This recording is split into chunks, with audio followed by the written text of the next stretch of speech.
So sharing the joy, your elevator speech. You know, we've made it through the pandemic mostly. We're almost at the end. And there's been a lot of fear and anxiety this entire year because we didn't know what to do. We went to virtual almost instantly, and we're a little bumpy in the beginning, but kind of smoothed it out. And we've been together as 3 or 4 fellowships almost every Sunday for over a year. We're coming out of it, and the numbers aren't as bad as we think we had feared. I mean, most of our membership is still here, and financially we're pretty good. So we feel really positive about our fellowships and our community of searchers. And recently we're having a lot of conversations about what's next. I think we're coming out of this, we're talking about having hybrid services. We're going to learn what we've learned with Zoom technology and try to incorporate it and support each other across the region. But we also want to grow membership. We're excited about where we've been. We haven't grown during Zoom. No one really expected us to do that. But we really want to have a bright, dynamic, vibrant future for each of the fellowships. And so we've been spending a lot of time talking about it, but we're only talking to each other. And of course, we all feel very positive about what's going on, that we found this community in this place. But when we try to speak about it to other people, we usually freeze up. We don't know how to talk to our friends, our coworkers, and our family members because we are unique. It's not like something anyone has usually experienced. So we get a little confused when we try to utter out what it is. Well, think about it. If they're asking you that question, what are Unitarian Universalists? They know you well enough to ask about your religion or your church. I mean, that's not usually the first thing you ask someone when you just meet them for the first time. So they know you pretty well, let's say. And I agree with Bill Singford. The first thing most of us would say is, oh, the 7 principles. But I guarantee you, most of you, including me, do not have them all memorized. And so you probably say something like, oh, the inherent worth and dignity of everybody and the interconnected web of life, the 1st and 7th principles, and leave all the stuff in the middle out, which is okay. It's a start. It does say something about who we are. But as Bill Singford said, that's probably one of the worst things to share at first, because there's nothing religious about them at all. They work really well as a covenant or a document of shared values internally, but they don't say anything to somebody that's a complete stranger to Unitarian Universalism about how we are together religiously or spiritually. Okay, so now we've said what you shouldn't do, which is probably what we all do. So what should you do? Well, I think the first thing, like any polite conversation, to put it in context. With whom are you speaking? What would be interesting for that person to hear? Why do you think they're asking? Or why are you reaching out to them? So kind of think about that. 90% of the time, it's probably going to be the same type of person. Or maybe you think of 2 ways or 3 ways to say it and say, okay, half the time it's this kind of person, half the time it's that kind of person, that kind of thing. But the point is, it's an elevator speech. You have 45 seconds, as Bill Singford said. You have to make it short and succinct. So I think context is very, very important. So today, as I was working on this sermon, I was trying to figure out how do we pull all the ways you could describe Unitarian Universalism into something that's short and succinct and helpful to you and to me. So I went back to the last time I know of that this work was done by the denomination. So the reading I read you from Bill Singford was in the UU World in 2003. And he talked about the launch of the UA Commission on Appraisal, that they were going to investigate this, do focus groups, surveys, that kind of thing. Well, they published the results in 2005. And honestly, I read it, and it's a little bit overwhelming to try to take that and turn it into an elevator speech. They ended up with 15 clusters of thoughts, or I would say options for your elevator speech. Well, 15 is more than my brain can manage at once to try to bring it down to something succinct. So again, I decided my purpose is to give you something to think about. So I'm going to walk through all 15 of them, and I don't want to overwhelm you, but these are not something that you have to like memorize and make sure you include every element. These are just things to think about. So I would suggest you either get out the old-fashioned pad of paper and a pen or a pencil, or if you're a little bit more savvy, you can take screenshots of what I'm presenting so that you have some time to think about it, to work on your elevator speech later. Or if you want, you can go directly to this article yourself. It's in the UU World. The source is listed on my slide. 2005, it was called the UUA Commission on Appraisal, or just Google elevator speech and you'll get there. So who do you think you're speaking to? And which of these do you think makes the most sense to them? What would they be most interested in? And the third thing would be, what fires you up? Where's your passion? Because this is all about communicating joy. So you better pick something that you are joyful about that they would also be interested in. So I took these 15 categories and I organized them down to 3. And I included in my mind some kind of derogatory comments that usually hold me back from saying who we are, because it's either things I've heard or things that I expect somebody to be thinking and maybe they're not verbalizing it. And so these ideas, I think, are things that you could use to kind of counter that derogatory comment. So see if these comments sound kind of familiar to you, and then as I walk through, think, okay, that one is one of them I want to remember because that's a good point. So here we go. I've got some slides to go along with this. So give me a minute to get all set up here.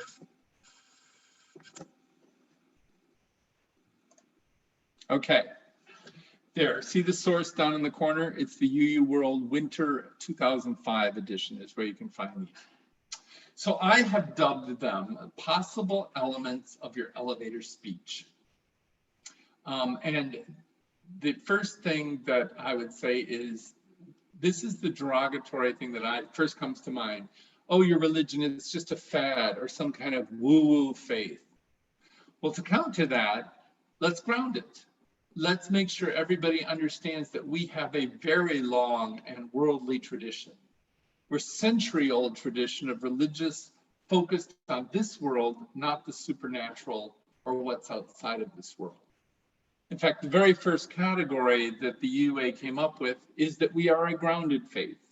Our theology, the essence of our theology, not called Unitarian, but our theology dates back actually to the Greek skeptics over 2,000 years ago.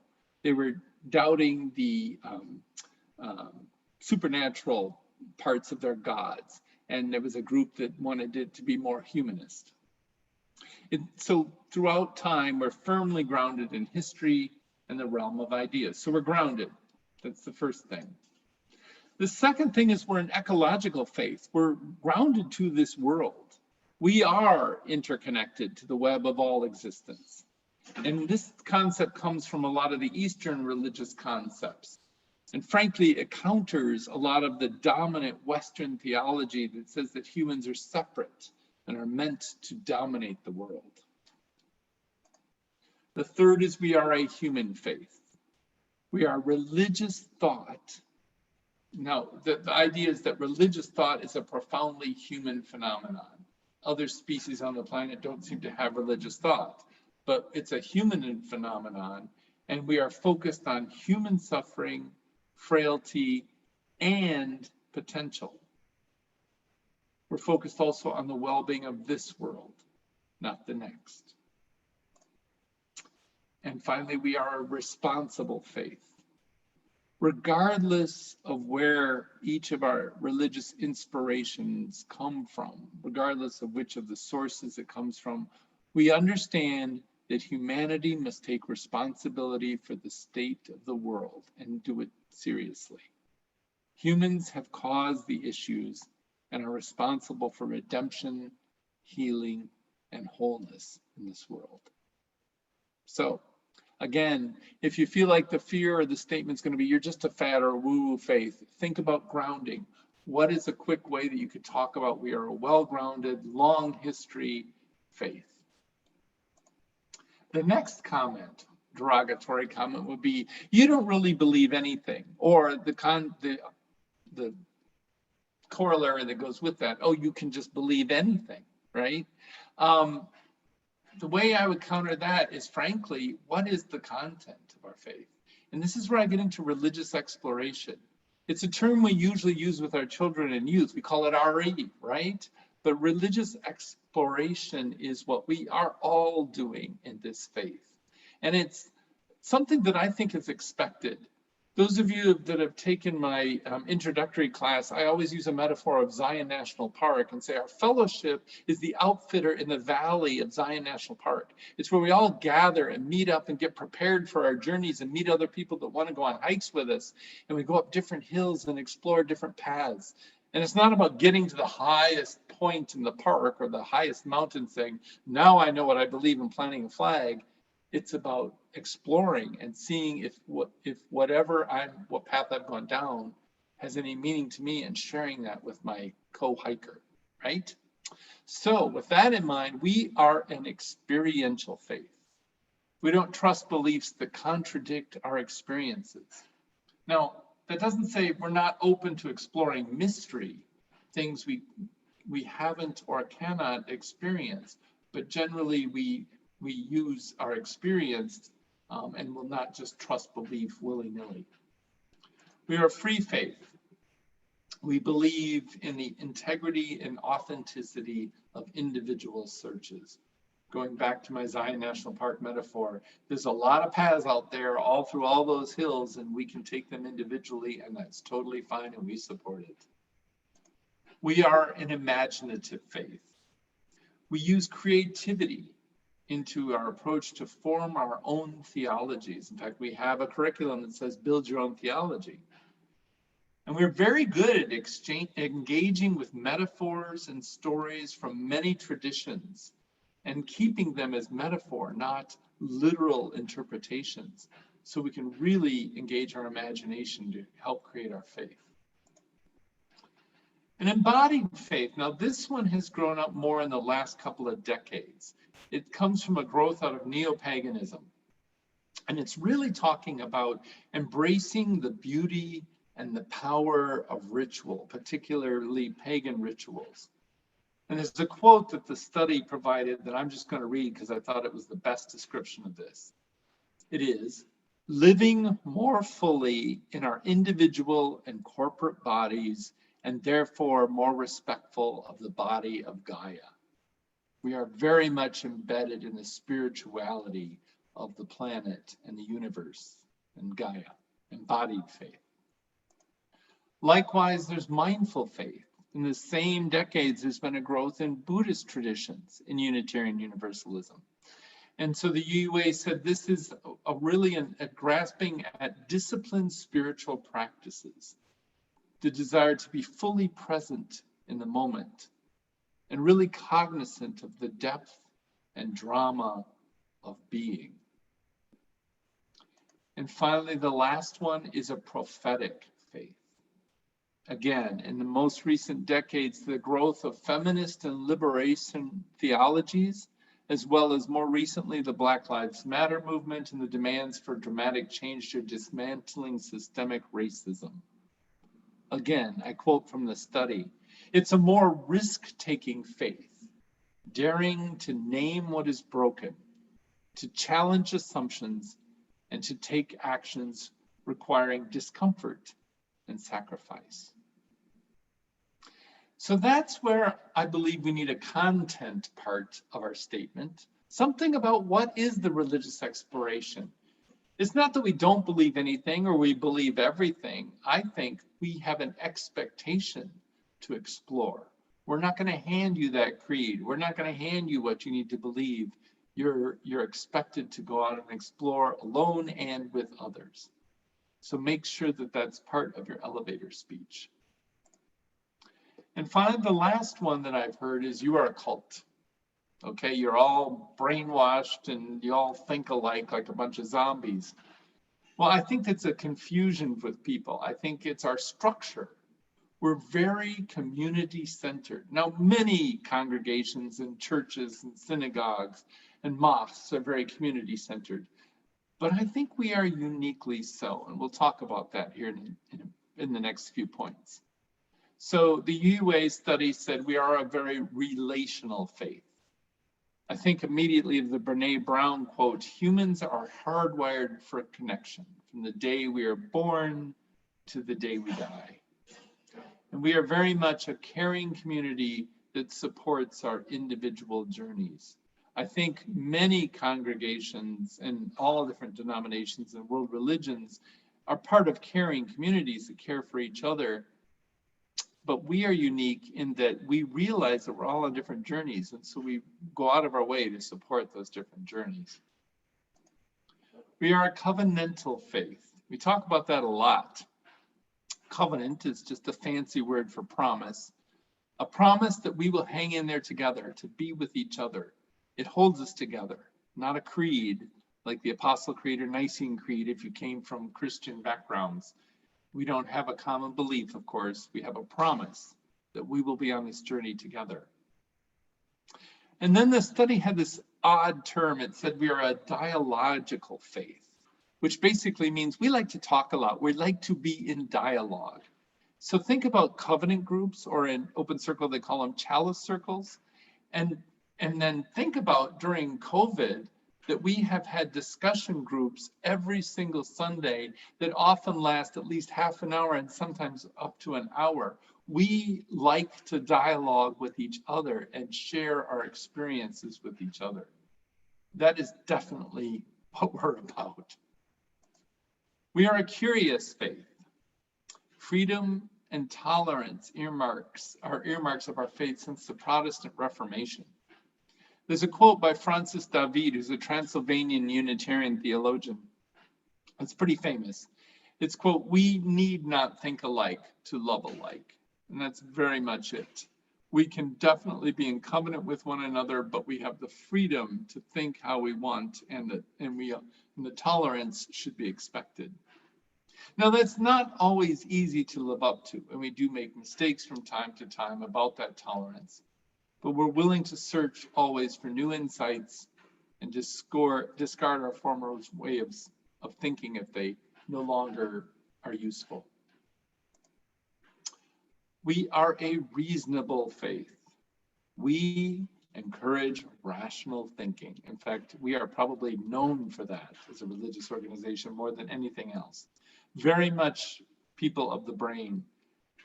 And in recent years, it's been clearly pointed out that we are set aside because we are positive towards science and believe in science as a way to think through things, the scientific method specifically. And finally, we are a hopeful faith. We try to be a transformative faith.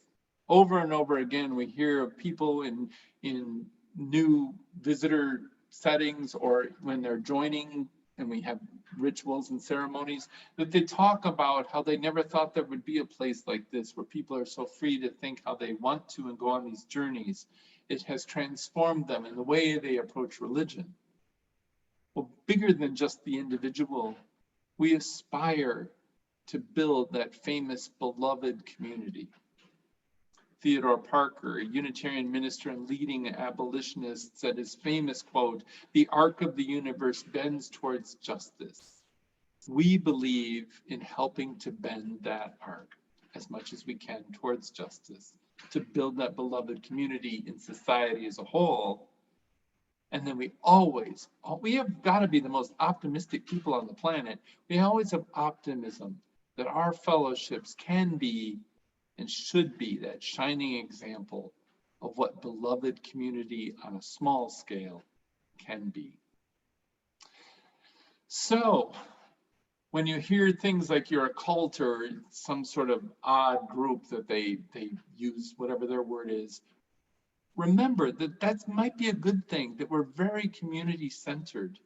On Sunday morning, people criticize us because we have sort of this table up front that sort of looks like an altar. And sometimes we call it worship service. And they go, well, what are you worshiping? Because some of you don't even believe in God. And I always say, we worship the connections of the community. that we share together. It's a very, very important of who we are. And I think it should be part of our elevator speech. So, what you've all been waiting for, my elevator speech. Well, like I said, it's tied to key considerations. It's tied to who I'm probably going to be talking to. What are they searching for? And often today I'm talking to somebody that's younger than me, and they're usually defining their search as something they're looking for spiritual, not religious community. Well, they define religious community or religion as a formal religious community, which of course we are. So then we've got this conundrum here that we are not like other religious communities. So I tend to stress something that's more spiritual in nature. Often in the conversation leading up to me stating my elevator speech, I make a statement and I say it in a way that it's like an undeniable fact, because if they start disputing me on this one, it's the end of the conversation because I realize they're not going to be interested in anything I have to say. And my statement is this. Again, humans are intelligent, curious beings. Humans are intelligent, curious beings. I don't think many people can argue with that. And so we believe that religious and spiritual traditions are created by humans as a means to search for truth and meaning. So basically that sets the world apart in my mind to those people that absolutely believe that religion is handed down from some supernatural being with a credo and code of behavior, and those that are more open to other ideas, right? So I usually say that humans are very intelligent, curious beings. So we believe generally that religious and spiritual traditions are created by humans. Look at all of them there are in the world, right? There can't be one of them that's right. So they're there on purpose to help us search for what is truth and meaning. So I establish that. And then I say, we believe and support an individual search for spirituality and answers to big questions in life. This is basically what religion is to me. Why am I here? Where did I come from? Where am I going? And then we're open to all faith traditions. I also want to throw in there that we're dynamic. We're always questioning and exploring. We haven't set it down and said this is what we have to believe. And again, I say that we're centered in community. We always support each other's search, and that's a very important part of who we are. So my elevator speech, I wish it were more concise and succinct and catchy, but here it is. Unitarian Universalism is a long and dynamic spiritual tradition focused on community support for each of our individual journeys in our search for truth, meaning, and spirituality. Unitarian Universalism is a long and dynamic spiritual tradition focused on community support for each other, for each of our individual journeys in our search for truth, meaning, and spirituality. So my friends, take the time and effort to write a short elevator speech or a couple of them. Don't be afraid. And memorize them so you're ready to go whenever you need them. In fact, share them. Try them out with friends at the fellowship, or get together someday and just write them together. Share it with me. Test it on me. When you feel comfortable, try it out with people you trust outside the fellowship, family members, friends, that kind of thing. Because as Reverend Sinkford said, let's get out there and share our good news and joy with a world that badly needs it. Amen.